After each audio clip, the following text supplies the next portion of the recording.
वैसे तो युद्ध किसी भी राष्ट्र, किसी भी समाज या फिर किसी भी व्यवस्था के लिए बिल्कुल ठीक नहीं माना जा सकता। लेकिन दुनिया के लगभग सभी देश अपनी सीमाओं और अपने नागरिकों की रक्षा के लिए खुद को सामरिक तौर पर मजबूत करने की कोशिश में हमेशा जुटे रहते हैं। अपनी ताकत को बढ़ाने के लिए ये देश आधुनिक तकनीक और अत्याधुनिक हथियारों को अपने रक्षा बेड़े में शामिल करते रहते हैं। लेकिन जब ये लड़ाई एक कदम आगे बढ़कर जैविक हथियारों के बल पर लड़ी जाने की तैयारी की जा रही हो, तो हालात क्या बन सकते हैं, इसे समझना मुश्किल नहीं है। नमस्कार, आप देख रहे हैं दुनिया की बात, मेरे यानी आशीष चौबे के साथ। आज बात करेंगे ब्रिटेन की तरफ से रूस पर लगाए गए एक गंभीर आरोप की।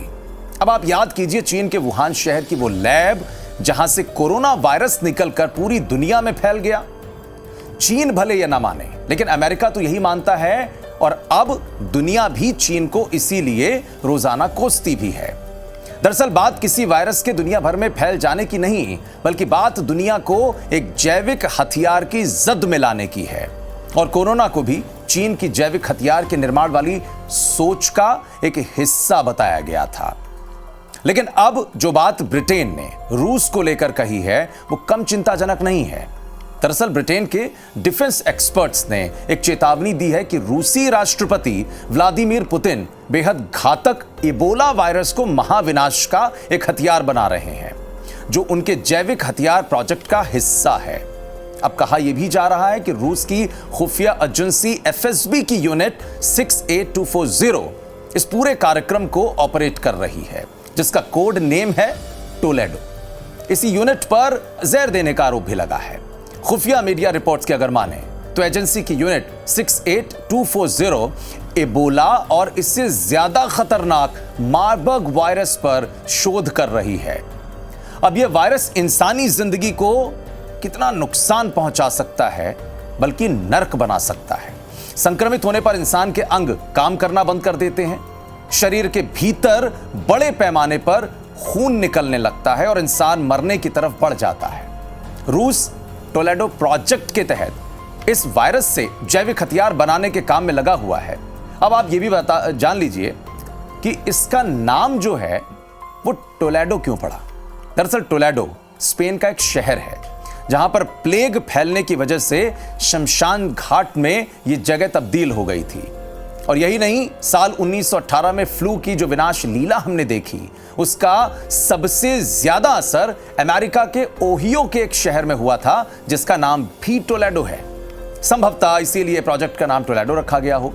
लेकिन एक एनजीओ जिसका नाम है ओपन फैक्टो, उसके जांचकर्ता ये कहते हैं कि रूसी रक्षा मंत्रालय में एक गुप्त यूनिट है जिसका नाम सेंट्रल रिसर्च इंस्टीट्यूट है, और यह दुर्लभ और घातक वायरस पर बड़े सारे शोध करती है।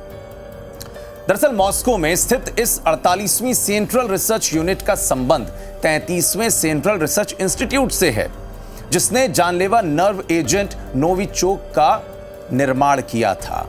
अब आप ये भी जान लीजिए कि यह घातक जहर जिसके जरिए पुतिन के विरोधियों पर हमला करने के आरोप भी उनके ऊपर लगते रहे हैं।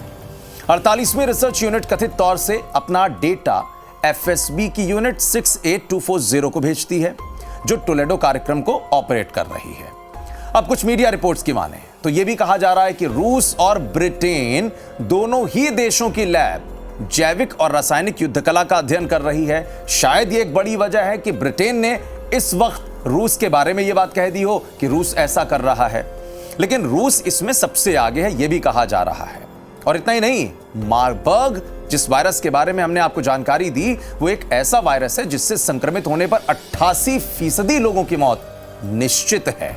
और रूस ऐसे ही घातक जैविक हथियार को बनाने की कोशिश में लगा हुआ है। यानी कि दुनिया भर में अगर इसको देखा जाए या इसके हिसाब से देखा जाए तो कितना बड़ा संकट पैदा हो सकता है, इसकी कल्पना करना मुश्किल नहीं है।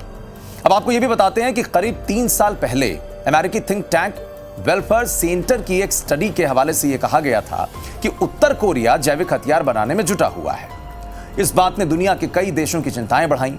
और इतना ही नहीं, दक्षिण कोरिया की खुफिया एजेंसी का भी यह मानना था कि जैविक हथियार विकसित करने के लिए उत्तर कोरिया में कम से कम 3 बायोलॉजिकल हथियार प्रोडक्शन यूनिट्स चल रही हैं और इससे कई रिसर्च सेंटर जुड़े हुए हैं। अब कोरोना के आने के बाद एक जानकारी तो 2020 में ही सामने आई थी कि चीन और पाकिस्तान मिलकर पिछले 5 सालों से घातक जैविक हथियार तैयार करने की कोशिश में जुटे हुए हैं, जिसका एक नमूना या एक हिस्सा कोरोना के तौर पर सामने भी आया, जो गलती से दुनिया भर में स्प्रेड हो गया।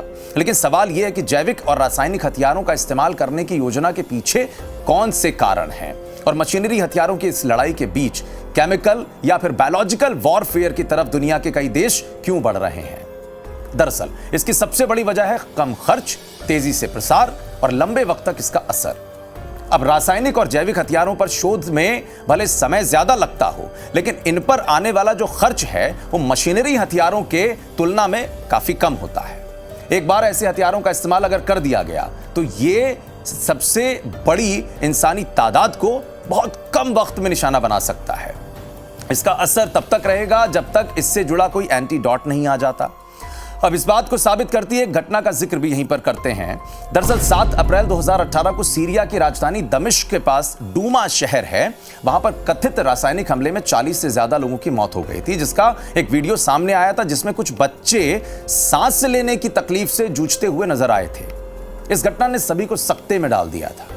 अक्सर ऐसी खबरें भी हम देखते हैं या सुनते हैं जब ये देखने को मिलता है कि कहीं किसी क्षेत्र में किसी तरीके की गैस या फिर केमिकल का रिसाव हो गया और उस वजह से इलाके के लोगों को कई तरीके की दिक्कतों का सामना करना पड़ गया, जैसे सांस लेने में तकलीफ, आंखों में जलन या स्किन संबंधी कोई बीमारी।